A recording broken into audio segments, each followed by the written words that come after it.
Hey guys, so today I thought I would talk about one of my new favorite obsessions. Obsessions makes it sound so bad, and I don't think it is. But I don't like using the term special interest, so we're just gonna say obsession. Basically, when you're chronically ill, it's pretty hard to do things on a regular basis, especially things that are scheduled. So I can't really join school groups or things like that as easily as I'd like because there's a good chance I will miss out on a lot of things just because it's physically difficult for me sometimes to, leave my bed, get dressed, leave my apartment, etc. Therefore, about a year ago, I would say, I was pretty down and I was trying to figure out things to do that would get me out of the house on a regular basis, but that weren't so physically strenuous that I would have to keep canceling, therefore worsening my depression. And then I remembered that a large group of my friends play the game Dungeons and Dragons. Yep, Dungeons and Dragons from the 80s, from Stranger Things. Star of those rumors that make it sound like every D&D player is secretly a member of a satanic cult going around ready to murder anyone at the drop of a hat. That Dungeons and Dragons. But what is Dungeons and Dragons, you might ask?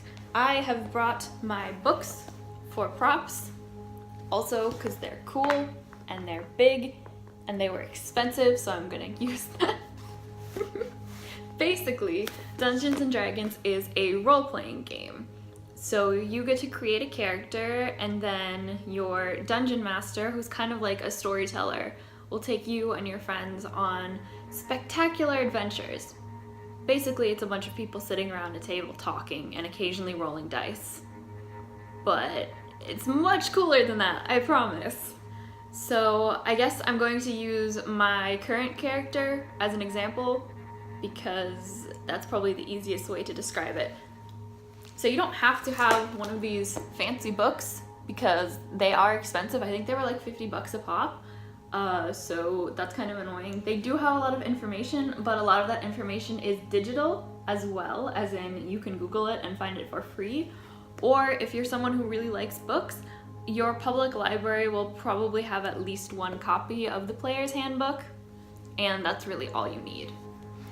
Inside the player's handbook, you have every piece of information you need to create and play a character, including how the hell you do that. So this introduction gives lots of asides where it gives a sample group playing, which I find really funny. I don't know why, I just do. So it's like the Dungeon Master describes something, and then Philip playing Gareth says blah blah blah blah blah or whatever. And then there's a bit in the introduction about how to use the book, how to play the game, etc, etc. I like D&D because really all you need to play is dice, and even then you can borrow it from someone. As I said, the book isn't really necessary, and so it's a pretty cheap game to play, which is really nice if you're a student. If you want to get fancy, obviously you can. I will mention when you get into battles and things, people like to use miniatures, so little figurines, but my group mainly uses coins because cheaper. So the first section in the book basically tells you what you need to do to create a character. So you choose choose a race, choose a class, and then how you build it from there. Race is D&D's word for species. I don't know why they call it race, but they do. So for example, races can be things like dwarves or humans or dragonborn or orc or whatever. My character, her name is Farah, is an elf. Specifically, she is a dark elf known as a drow, which means most people think her species or race, whatever, is evil and she can see in the dark. This is the book's picture of a drow. I really like this book because they have super cool illustrations and that makes me really happy. So once you've picked out your race, then you want to pick your class. And your class is basically what your character does for a living.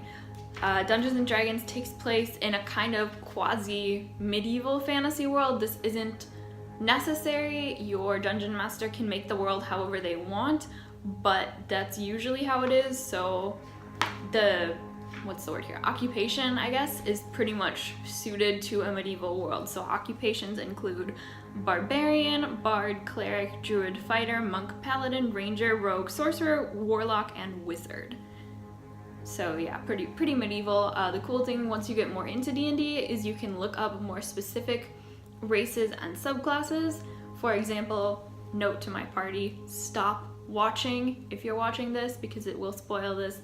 My next character is going to be something called a blood angel, which is the child of a fallen angel and a tiefling, which is like descended from a demon or devil. I get those two confused.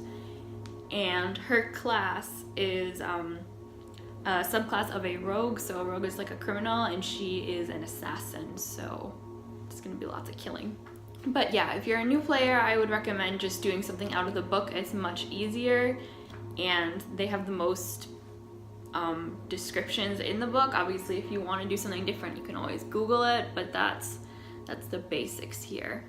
Then you create your character's backstory, which is pretty much how you would make any original character.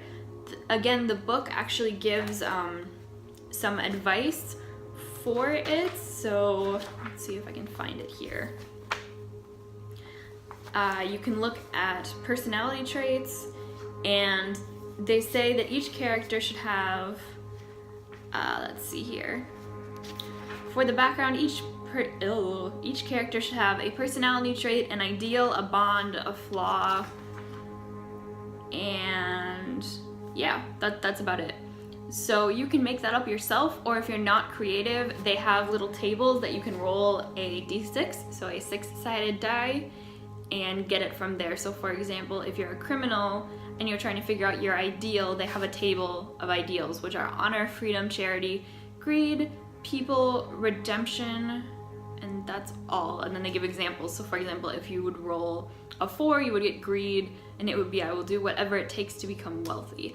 I personally prefer making up my own characters because it's more fun, but you're more than welcome to just kind of roll and see what happens for literally everything in your character if you feel like that. That's a bit more fun because you have literally no idea what your character is about, so if you're more into improvisation, you can totally do that and just not know what's going on for like most of the game. Once your character is picked out, then the game can begin. If you're picking a character that has some type of magic, you will have to look up what kind of spells they can do and how that all works. It's a little bit complicated, so I'm not going to get into that here, but just rest assured that your DM will know at least the basics of it and can help you. And again, there are always online resources. I personally use a website. Oh, I didn't say. My character Farah is a druid, so she can use nature magic. So there's a website where you can say, I want to look for all of the spells a druid can use under this level. And then it just comes up in a list, which is really easy. They also make cards, but I find the cards a lot more confusing and I always lose them in the heat of the game, so digital all the way for me. Now, the second book is for dungeon masters, and they are the people in charge of the campaign, which is what we call a story, basically. And I am actually going to be starting my own campaign this upcoming new semester, so next month I guess, which is pretty exciting. As a dungeon master, you get to design your own world, you get to design the villains, the helpful characters, basically everyone that is an NPC, which stands for non-playable character. You get to be all of them. I already have a couple designed, which I'm really excited about.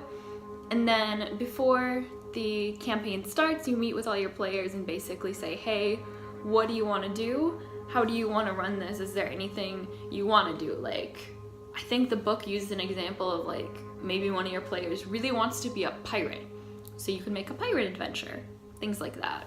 I will also steal a term from my current DM and say that you should make sure each of your players has a knife, which is something in their backstory that can be used against them to make the story a bit more interesting. So going back to my current character, Farah, her mission in life is basically murder because her girlfriend was murdered. Basically, her girlfriend was in an unloved and unwanted marriage. So she ran away, took up with my character. They were having a very happy little romance in the forest. It was great, but her husband was a very powerful nobleman, so he sent someone to kill her, which he did. So my girl, Farah, her pretty much only goal in life is to find this nobleman and murder him, or as I really creatively, I think, put it, she wants to cut him into a million pieces, eviscerate them, light them on fire, and then scatter them to the four corners of the earth. Something along those lines. I should note that your characters can be any type of alignment. You may have seen the memes somewhere on the internet where it's like chaotic good, true neutral, lawful good, lawful evil, whatever. That's pretty much your character's guiding action. It's like their principles. So Farah is chaotic good in that she thinks she's doing good, and she wouldn't like willingly want to harm people she considers innocent, but she's definitely not above breaking the law a lot to get what she wants. And that does involve some pretty interesting murder and interrogation tactics. This makes me sound like a terrible person, doesn't it? My characters are not always the most stable of people. But yeah, I hope that gives you an interesting little overview of what D&D is, and maybe encourage you to play as well. It's really great for us chronically ill folks because, as I said, it's really just sitting around and talking, so it doesn't require a ton of energy, which I like. It doesn't require a ton of money, or any, really. You can always bum dice off someone, and it's just fun. I don't know about you, but I love escaping reality for a little bit, and I like pretending to be a character who isn't in any way sick or disabled and who can honestly kick some ass. Like, that's pretty nice, you know? I hope this video made sense and it wasn't too rambly, but I just get really excited about this game and I kind of wanted to share that with you guys. So I hope you're having a good day, night, weekend, whatever, and I will see you next week. Bye!